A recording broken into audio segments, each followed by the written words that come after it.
ধন সম্পদ ও আসমানি রিজিক বৃদ্ধির জন্য ইফতারের পূর্বে আল্লাহ রাব্বুল আলামিনের 5টি নাম বেশি বেশি জিকির করতে থাকুন।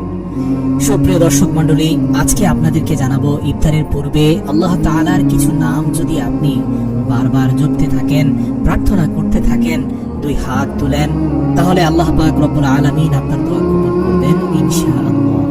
কেননা আল্লাহ রাব্বুল আলামিন কিন্তু ইফতারের পূর্বে দোয়া কবুল করে থাকেন।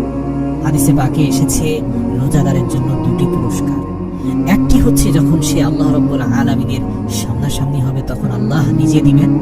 আরেকটি হচ্ছে দুনিয়াতে, সেটি হচ্ছে ইফতারের মুহূর্তে। আমরা হাদিস শরীফ থেকে পেয়েছি রাসূল সাল্লাল্লাহু আলাইহি ওয়াসাল্লাম বলেছেন, ইফতারের আগে যখন ইফতারের সামনে থাকে তখন আল্লাহ রাব্বুল আলামিনের দরবারে বান্দা যে প্রার্থনা করে আল্লাহ তাআলা তা ফিরিয়ে দেন না, ফিরিয়ে দিতে পারেন। সঠিক নিয়মে যদি আমরা আল্লাহ পাককে ডাকতে পারি, আল্লাহ পাক কিন্তু সেই ডাকে সাড়া দিবেন। কেমন করে সাড়া দিবেন? দেখুন, আল্লাহ রাব্বুল আলামিন কিন্তু পবিত্র কোরআনে বলে দিয়েছেন আল্লাহ তাআলার সুন্দর সুন্দর নাম রয়েছে, আসমাউল হুসনা। সেই নামগুলো নিয়ে তোমরা আল্লাহকে ডাকতে থাকো। সুবহানাল্লাহ। সূরা আরাফের 180 নম্বর আয়াতে এটি রয়েছে। আল্লাহ বলেছেন, তোমরা আসমাউল হুসনা ধরে আমাকে ডাকতে থাকো, অর্থাৎ আল্লাহর উত্তম নামগুলো দিয়ে আল্লাহকে স্মরণ করো, আল্লাহর কাছে প্রার্থনা করো। কারণ আল্লাহর কাছে কিছু পাওয়ার জন্যই তো আল্লাহ তাআলা এই 99টি নাম আমাদেরকে জানিয়েছেন। প্রত্যেকটি নামই এক একটি গুণবাচক নাম, আর এই নামগুলোর মাধ্যমে আমরা আল্লাহর কাছে কিছু আশা করতে পারি, চাইতে পারি।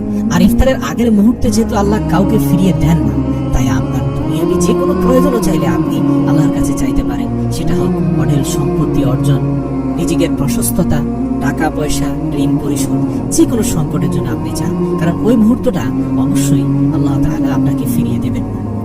আপনি আল্লাহ তাআলার গুণবাচক নামগুলো ধরে আগে জিকির করতে থাকুন, তারপরে বলুন, ইয়া রব, হে আমার প্রতিপালক, আপনার এই মহিমান্বিত নামের উসিলায় আপনি আমাকে অঢেল রিজিক দান করেন, আপনি আমাকে ঋণ মুক্ত করুন, আপনি আমাকে মুসিবত থেকে উদ্ধার করুন। ইয়া রাজ্জাকু, ইয়া রাজ্জাকু, ইয়া রাজ্জাক। ইয়া রাজ্জাকু নামের মাধ্যমে আল্লাহর কাছে রিজিক চাইলে আল্লাহ তাআলা ফিরিয়ে দেন না।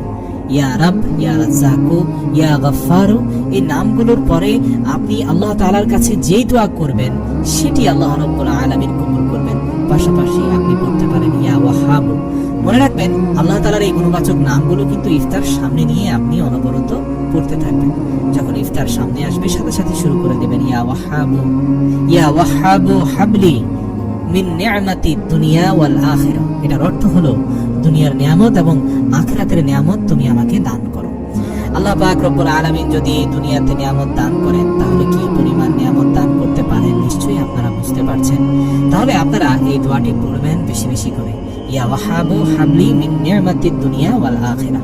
এছাড়াও ইয়া রাজ্জাকু, ইয়া গফফারু, ইয়া ওয়াহাবু, এই নামগুলো ইফতারের আগে খুব বেশি করে পড়তে থাকবেন। আরো একটি দোয়া রয়েছে, সেটি আপনারা খুব বেশি পরিমাণে পড়তে পারেন ইফতারের পূর্বে, আস্তাগফিরুল্লাহ, আস্তাগফিরুল্লাহ, আস্তাগফিরুল্লাহ, অর্থাৎ ইস্তিগফার। আল্লাহর কাছে ক্ষমা চাইতে থাকুন, পাশাপাশি দুরূদ পড়ুন, কেননা দুরূদের সাথে কোনো দোয়াই ব্যর্থ হয় না। আর ইস্তিগফারের মাধ্যমে আপনি যদি গুনাহ মাফ করিয়ে নিতে পারেন, তাহলে তো আপনি সাইয়্যিদুল ইস্তিগফার তথা যা দোয়া করবেন আল্লাহ তাআলা তাই কবুল করে নেবেন। তাই প্রিয় দর্শক, বেশি বেশি ইস্তিগফার পড়ুন এবং ইফতারের পূর্বে দোয়া করুন। আল্লাহ তাআলা অবশ্যই আপনাকে অর্থনৈতিকভাবে সংকট থেকে মুক্ত করে দিবেন ইনশাআল্লাহ।